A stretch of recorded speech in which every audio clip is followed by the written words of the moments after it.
வணக்கம். எனவே பேசுவோம். நம்ம எனவே பேசுவோம் சேனலுக்கு சப்ஸ்கிரைப் பண்ணி அந்த பெல் பட்டனை அமுத்தி ஆதரவு கொடுங்க. நீங்க நெம்புகோலா இருந்து ஆதரவு கொடுக்க வேண்டிய UPI QR கோட் இதுதான். 14 வருஷம் எங்க வாழ்க்கையே வீணா போச்சுங்க அப்படின்னு சொன்னது யாரு தெரியுமா? சீமான் கட்சிக்காரங்க தான். அதுவும் எந்த ஊர் தெரியுமா? கிருஷ்ணகிரி மாவட்டம். அட போன வாரத்துக்கு முந்தின வாரம் தஞ்சாவூர், இதை இன்னைக்கு கிருஷ்ணகிரி. 14 வருஷம். எவ்வளோ? 14 வருஷம் வேஸ்டா போச்சாமா. கடந்த 7 வருஷமா குமரிக்கிட்டு இருக்கிறோம் அங்க போகாதீங்க போகாதீங்கன்னு. ஆராச்சும் கேட்டீங்களா? ஆனா எனக்கு இருக்கிற டவுட் என்னன்னா, 14 வருஷமா அதுக்குள்ள என்ன இருக்குன்னு அங்கேயே இருந்தீங்க. அட இந்த 14 வருஷத்துல ஒரே ஒரு கவுன்சிலர் அட இந்த 14 வருஷத்துல ஒரே ஒரு MP இல்லை MLA, அதுக்கு வாய்ப்பு இல்லை. சரி, அட்லீஸ்ட் ஒரு கவுன்சிலரு, அதுவும் இல்லையே. அப்புறம் என்னத்தை நம்பி நீங்க அதுக்குள்ளேயே இருந்தீங்க? அது தம்பி நீங்க புரிஞ்சுக்கணும் அப்படின்னு சீமான் சொல்றத கேட்டுக்கிட்டு சீமானுக்கு கூடயே இவ்வளோ நாள் இருந்திருக்கீங்களே. அப்படி என்ன புரிதலோட தான் நீங்க அங்க இருந்தீங்க? ஏங்க, பிரபாகரன் என் நெஞ்சில படுத்து தான் தூங்கினாரு அப்படின்னு சொல்றப்பவே நீங்க வெளியே வந்திருந்தீங்கன்னா, ஏங்க இந்நேரம் அந்த கட்சிக்குள்ள போட்ட காசு இருந்ததுன்னா, நிலங்கில வாங்கி போட்டிருந்தீங்கன்னா இன்னைக்கு நீங்க ஒரு கோடீஸ்வரரா இருந்திருப்பீங்கங்க. நாங்க எவ்வளவோ தடவை சொல்லிட்டேன், யாரும் கேட்குற மாதிரி இல்லை. மறுபடியும் உங்களுக்காக இந்த விஷயத்த சொல்றேன். ஏங்க, ஒரு போர் நடந்துட்டு இருக்கிற ஒரு நாட்டுக்கு இன்னொரு நாட்டுக்காரன் உதவி பண்ணணும் அப்படின்னா தன்னோட சொத்து சம்பாத்தியம் எல்லாத்தையும் இழந்து தான் அந்த நாட்டுக்காக இவன் ஹெல்ப் பண்ணணும். அப்படித்தான் நம்ம திராவிட கட்சிக்காரங்க நிறைய பேர் இருந்திருக்காங்க. நம்ம கொளத்தூர் மணி அண்ணன், ராமகிருஷ்ண அண்ணன், வைகோ, நம்ம திருமா, இப்படி எல்லாரும் தங்கிட்ட இருந்ததெல்லாம் இழந்து தான் அந்த போர் நடக்கிற நாட்டுக்கு பண்ணியிருக்காங்க. இவன் ஒருத்த மட்டும்தாங்க அந்த இறுதிக்கட்ட போர் நடந்துட்டு இருக்கும்போது கூட போய் உட்காந்து தின்னுட்டு வந்தது. ஹலோ, அவன் தின்னதெல்லாம் உண்மைன்னெல்லாம் நான் சொல்லலை. அவன் உங்ககிட்ட சொன்ன கதை, அதைத்தான் சொல்கிறேன். அந்த கதையை கேட்டப்பவே நீங்கள் தப்பிச்சு ஓடி வந்திருந்தீங்கன்னா இந்நேரம் நீங்கள் தப்பிச்சிருந்துருக்கலாம் தான் நான் சொல்ல வரேன். யோசிச்சு பாருங்களேன், ஒரு போர்ல எல்லாத்தையுமே இழந்துருச்சு ஒரு நாடு. தன்னோட தலைவன்ல இருந்து தன்னோட நிலம், சொத்து, நாடு, அவங்களோட ஐடென்டிட்டி உட்பட எல்லாத்தையும் இழந்துட்டு தான் வந்திருக்காங்க. ஆனா அதை வச்சே ஒருத்தர் இன்னொரு நாட்டுல வியாபாரம் பண்ணிட்டு இருக்கிறான். அது என்ன பிசினஸ் நினைக்கிறீங்க? பிச்சைக்கார பையன் மாதிரி ஒண்டி வந்த பிடாரி தான் நம்ம சீமான். என்ன ஒரு கட்சி ஒருங்கிணைப்பாளரை பிச்சைக்காரன் சொல்ற அப்படின்னு உங்களுக்கு கோவம் வருதா? அது நான் சொல்லலைங்க, அவரே சொல்லியிருக்காரு. வெங்கம் பையன், பிச்சைக்கார பையன், எளிய பிள்ளை. இந்த கிருஷ்ணகிரிக்காரு என்ன பெருசா கேட்டுறாரு?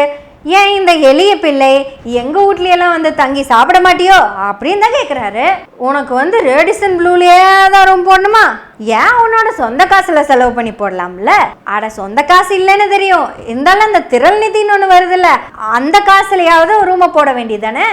ஐயோ, திரள் நிதி எல்லாம் அவருக்கு லேண்டு வாங்குறதுக்கோ எஸ்டேட் வாங்குறதுக்கும் மட்டும்தாங்க.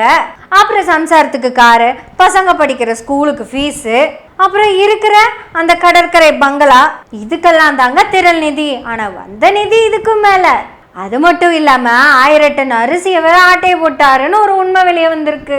இப்படி ஊரு பக்கம் உலக பக்கம் திருடிட்டு இருந்த சீமான் கட்சியில இருந்துதான் அந்த கிருஷ்ணகிரிக்காரு வெளியே சொல்றாரு, என்னோட 14 வருஷம் வீணா போச்சுன்னு. உங்களுக்கு தாங்க 14 வருஷம் வீணா போச்சு.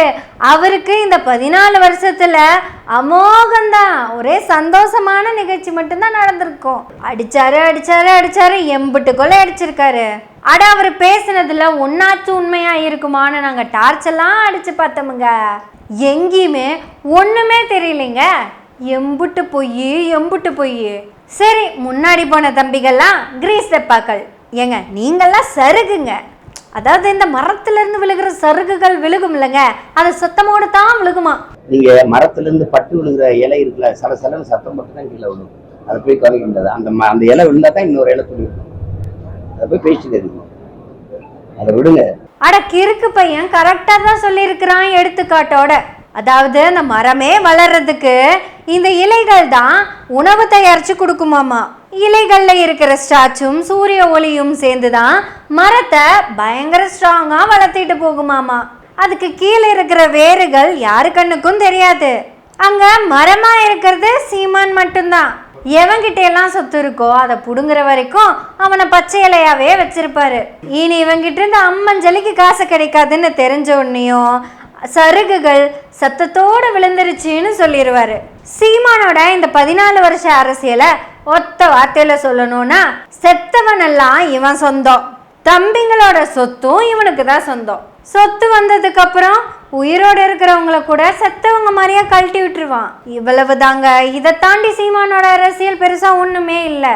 இவர் தமிழ் தேசியத்தை இங்க அமைச்சிருவாரு, இந்திய தேசியத்தை எதிர்த்து பேசுவாரு அப்படின்னெல்லாம் இவ்வளோ நாள் எந்தெந்த கூமுட்ட தம்பிகளா நம்பிட்டு இருந்தீங்களோ அவங்களாம் தம்பிகளா மாறி இப்போ வெளியவும் வந்துட்டு இருக்கிறாங்க. 14 வருஷம் வேஸ்டா போச்சு கிருஷ்ணகிரிக்காரருக்கு. அப்படி அந்த 14 வருஷத்துல என்ன போச்சு? சொத்து, பத்து, இளமை எல்லாம் தான். சீமான் தைரியமா தெளிவா ஒரு விஷயத்த சொல்லுவாரு. யாரை நம்பி நான் பிறந்தேன், போங்கடா போங்க.